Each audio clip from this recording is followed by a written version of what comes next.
Hello everybody, and welcome to another episode of Erickson TV. Curtis here with Lauren. Hey Lauren. Hey everybody. Hey Lauren, there was in the Seattle Times article yesterday, and I think some people have heard this on all the major news media stations, that there was a new report talking about grim news for future retirees, and it's related to the Social Security Trust Fund and the Medicare Fund running out of money or being broke 3 years earlier than projected, even as short as a year ago.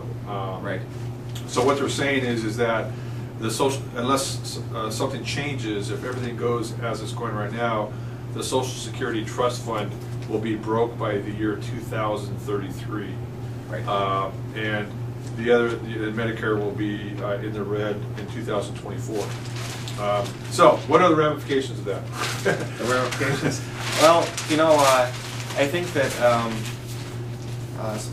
Social Security and Medicare are often combined together, but I just looked up some statistics before we did this video. In 1970, when Medicare was just getting started, it had started before then, but it was getting moving then. Medicare and Medicaid combined were about 1% of our total economy. Social Security represented about 3% of the total economy. Today, Medicare is still a little bit less than 5% of the total economy, but that's a big increase, you know, from 1% to 5%. Social Security is a little bit over 5%.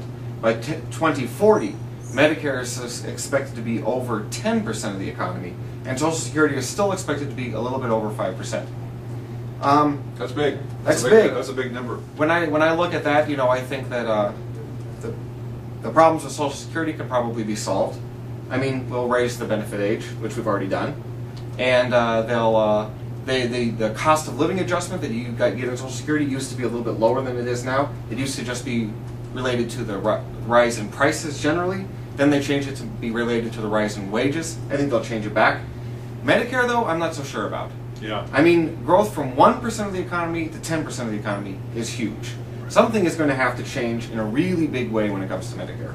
Yeah, and I don't know what it's going to be, but something is going to change. Well, it seems to me that we're probably heading in that direction, is passing on more of the costs via deductibles or private, or additional insurance cost premium to be charged to each recipient is probably the way it's going to end up happening. So with the percentage of the economy currently in our Social Security, there are 56 million individuals that are receiving the Social Security benefits, which is a big number. Yeah.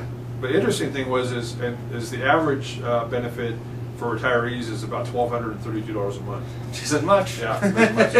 So we're gonna end the episode right now. But I agree with you that the takeaway from this, I think, is I look at the political ramifications of Social Security. When you have so many people, so many voters, 56 million people on the system, that tells me that the politicians will do something and not allow us to go off the cliff. And I think it's going to be something like you just mentioned, a reduce in benefits, lengthening the age before you can get benefits, or it will be something that mostly affects the people who don't have it yet. Right. That's what it will be. So our next episode, we're going to talk about the ramifications to baby boomers in retirement, and this whole impact about Social Security. So we'll see you next time on Erickson TV. Thanks. See you next time.